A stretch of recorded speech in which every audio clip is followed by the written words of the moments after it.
Assalamualaikum warahmatullahi wabarakatuh. Bismillahirrahmanirrahim. Hamdanillah, salatan wa salaman ala sayyidina Muhammad ibn Abdillah Rasulillah wa ala alihi wa sahbihi wa man tabi'a hudah, amma ba'd.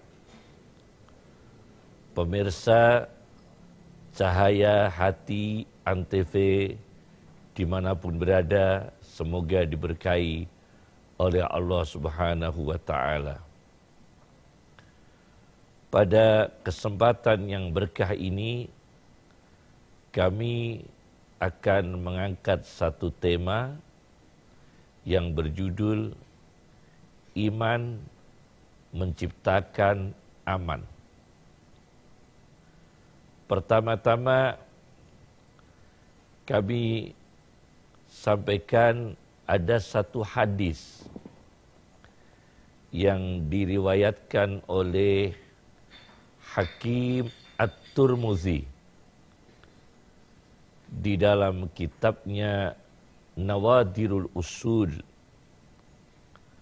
tentang ciri-ciri orang beriman yang sempurna. Rasulullah sallallahu alaihi wasallam mengatakan di antara ciri-ciri orang beriman yang sempurna ialah walladina ya'manuhumun nasu ala anfusihim wa amwalihim. Ialah mereka orang beriman yang menciptakan manusia yang lain itu terasa aman. Aman baik fisiknya tidak terganggu oleh yang beriman, hartanya tidak terganggu oleh orang yang beriman.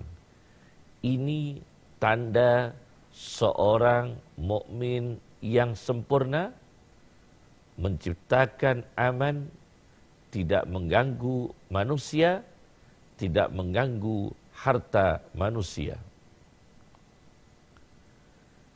Di dalam Al-Quran, kata iman dalam bentuk isim masdar, kata iman diulang sampai 45 kali. Kata iman di dalam Al-Quran.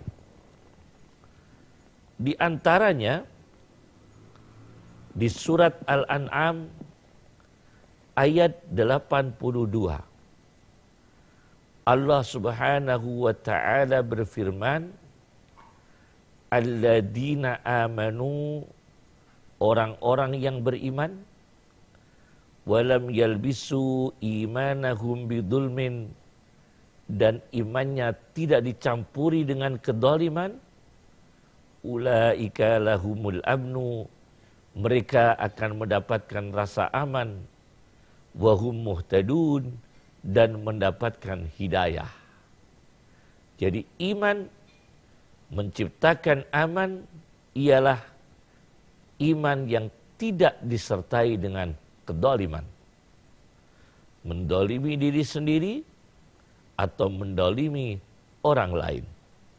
Ini syarat mutlak menjadi orang beriman yang sempurna, yang punya cita-cita membawa aman ke seluruh umat manusia.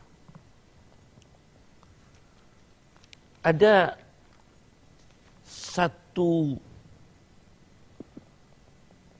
poin yang penting tentang iman menciptakan aman. Satu poin ini adalah syarat-syarat iman menciptakan aman.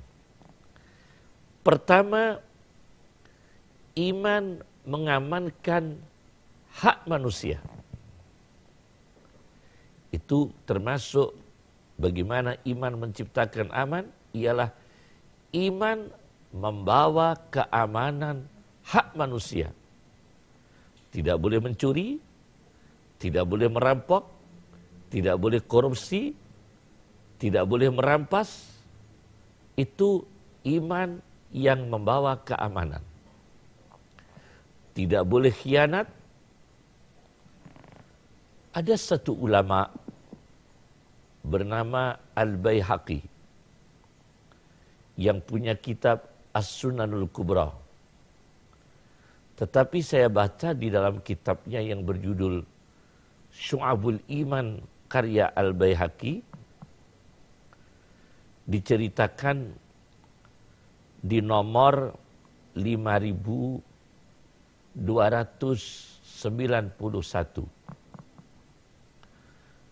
Ketika Abdullah bin Umar radhiyallahu anhuma sedang berada di salah satu wilayah di kota Madinah, beliau menjumpai seorang pengembala domba, ra'i ghanam, pengembala membawa banyak domba. Ternyata pengembala ini sedang berpuasa di hari yang sangat panas, fil yaumi al-har, hari yang sangat panas. Pengembala domba ini menyempatkan untuk berpuasa sunnah. Abdullah bin Umar bertanya kepada pengembala domba itu, "Wahai pengembala domba, bolehkah satu ekor saja dari sekian domba yang kamu bawa itu jual kepada saya? Akan saya beli. Akan aku berikan uangnya. Satu ekor saja. Nanti satu ekor itu akan aku sembelih dan dagingnya akan aku berikan sebagian kepada kamu sebagai pengembala domba." Pengembala domba itu dengan kepolosannya dan kejujurannya mengatakan, "Ini bukan domba saya. Ini bukan domba saya. Ini dombanya tuan saya. Dombanya majikan saya. Tidak boleh saya mengkhianatinya. Tidak boleh saya mendustainya untuk menjual ke orang lain." Kemudian Abdullah bin Umar itu menguji kekuatan iman orang ini. Pengembala domba ini diuji oleh Abdullah bin Umar, kejujurannya, keimanannya, amanahnya. Kemudian Abdullah bin Umar berkata, "Bilang saja kepada tuanmu, bilang saja kepada majikanmu kalau satu ekor yang hilang itu dimakan oleh serigala." Untuk menguji, bukan menyuruh bohong, menguji. Kira-kira pengembala ini jujur atau tidak? Akhirnya pengembala domba itu menjawab, "Kalau saya berbohong terhadap majikan saya, tetapi ainallah, di mana Allah?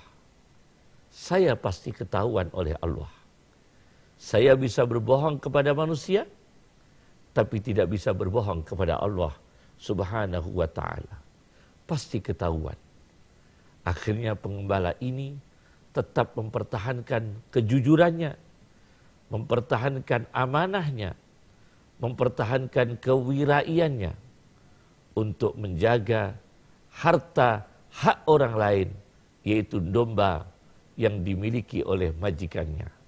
Itu syarat mutlak seorang mukmin menciptakan aman, ialah menjaga amanah, menjaga hak milik orang lain. Pemirsa, jangan kemana-mana, kita akan kembali setelah pesan-pesan berikut ini. Tips menonton televisi yang sehat dan aman. 1. Pastikan Anda punya televisi. Nyalakan TV Anda, bukan milik tetangga. 2. Penerangan kuat. Lampu yang kurang terang akan merusak mata dan menyulitkan melihat mantan. 3. Jarak pandang minimal. Jarak yang dianjurkan adalah 5 kali diagonal layar. Misal, jarak nonton TV 21 inch adalah 2,56 meter, jangan 15 meter. Ya, nggak kelihatan dong. 4. Durasi tidak terlalu lama. Mata akan lelah jika nonton lebih dari 2 jam. Seperti mencintai orang yang tidak cinta kita. Capek deh. 5. Istirahatkan mata dan badan. Sering berkedip agar mata tidak kering. Tapi jangan terlalu sering, karena akan dikira centil. 6. Diskusikan apa yang telah disaksikan. Biasakan berdiskusi bersama keluarga atau rekan. Tapi jangan diskusi sama mantan ya.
Bahkan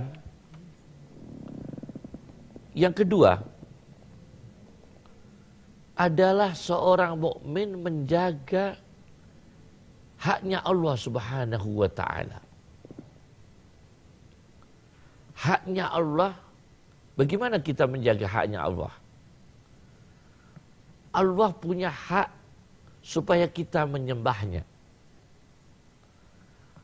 Allah punya hak supaya kita beribadah dengan ikhlasnya. Allah punya hak supaya kita bertata krama di hadapan Allah Subhanahu wa ta'ala. Ini bisa dibaca. Hak tata krama di depan Allah. Hak ibadah dengan khusyuk di depan Allah. Hak ibadah dengan ikhlas di depan Allah.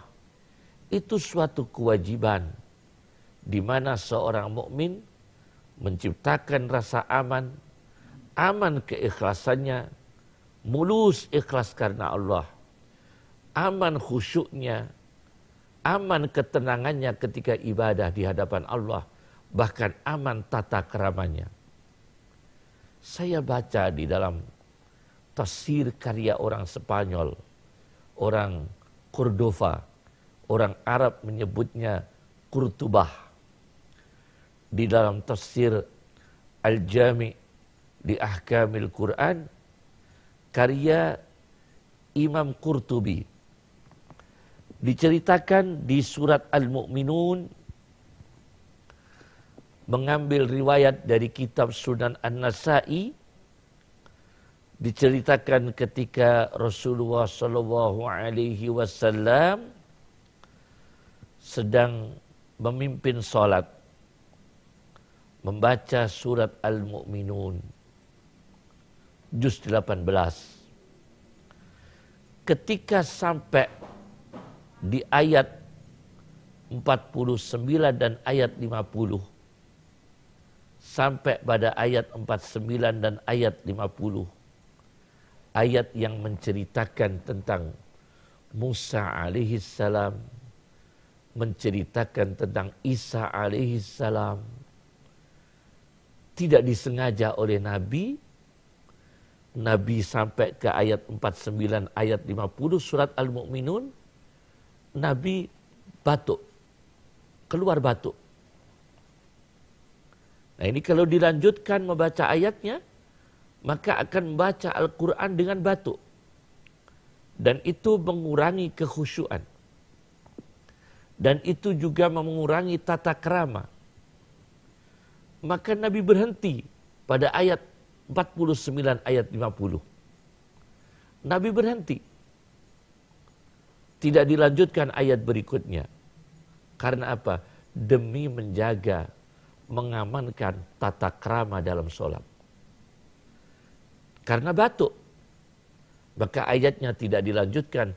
Beliau segera ruku, segera mengambil posisi berikutnya, yaitu ruku, tidak melanjutkan ayat berikutnya. Supaya apa? Tidak mengurangi kekhusyuan, tidak mengurangi tata krama ketika sholat di hadapan Allah Subhanahu wa ta'ala. Yang ketiga, iman menciptakan aman terhadap hak bangsa dan negara. Mengamankan hak bangsa, mengamankan hak negara. Seorang mukmin tidak boleh mengkhianati bangsanya sendiri. Seorang mukmin tidak boleh mengkhianati negaranya sendiri. Harus menjaga. Semoga negara kita ini dijadikan oleh Allah Subhanahu wa ta'ala sebagai negara baldatun thayyibatun wa rabbun ghafur. Sebagai negara yang melimpah rezekinya, melimpah keamanannya, melimpah ibadahnya, melimpah ilmunya, melimpah keberkahannya di bawah naungan Rasulullah SAW dan sunnahnya, di bawah naungan kitabullah, kitabnya Allah. Kehidupan kita ini pakai sunnah Nabi, pakai adab-adab Quran, akhlakul Quran. Supaya apa? Supaya kita ini punya tanggung jawab mengamankan bangsa kita, mengamankan negara kita. Jangan sampai negara kita ini ada penjajahan atau yang menyerupai penjajahan atau pengkhianatan dalam bentuk apapun. Jangan jual aset-aset negara, karena itu tidak akhlaknya orang beriman. Jangan dustai bangsa dan negara. Jangan hancurkan negara, karena itu termasuk tidak ciri orang yang beriman yang sempurna. Ada seorang dokter dari Mesir bernama Dr. Ali Fikri, mengarang kitab Al-Insan, juga mengarang kitab Ahsanul Qasas, juga mengarang kitab As-Samirul Muhadzib. Saya baca di dalam kitabnya Dr. Ali Fikri berjudul As-Samirul Muhadzib, di jilid 4 beliau menceritakan komandan Prancis, komandan tentara Prancis ketika perang dengan Rusia.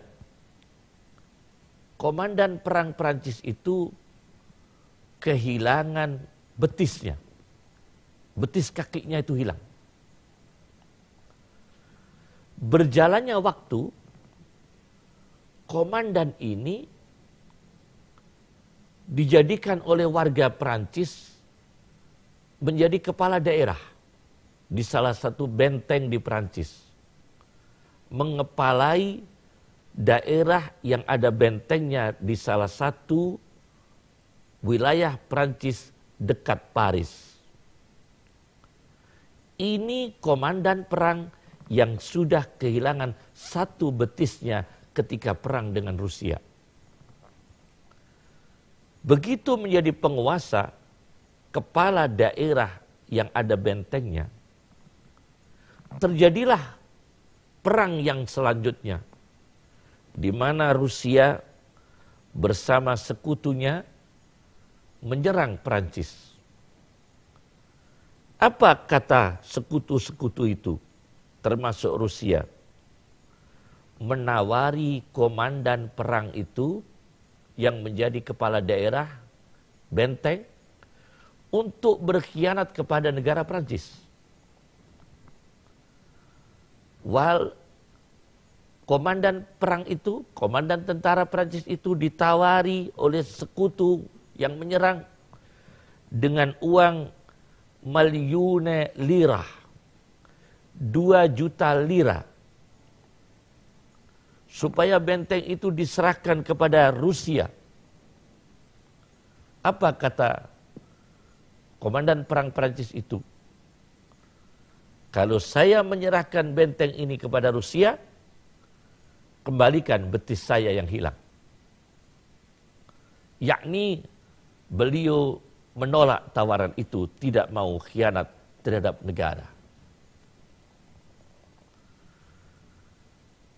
Itu namanya aman, tidak mengkhianati negara. Yang terakhir, yang keempat ialah seorang mukmin mengamankan nama harumnya ketika meninggal dunia. Bagaimana orang yang beriman itu meninggal dunia dikenang sebagai nama yang baik, nama yang harum. Maka ada hadis Nabi di dalam kitab Musnadus Syihab, hadis nomor 143, Rasulullah SAW bersabda, tuhfatul mu'min al-mautu. Hadiah yang diberikan Allah kepada orang mukmin ialah kematian yang terhormat.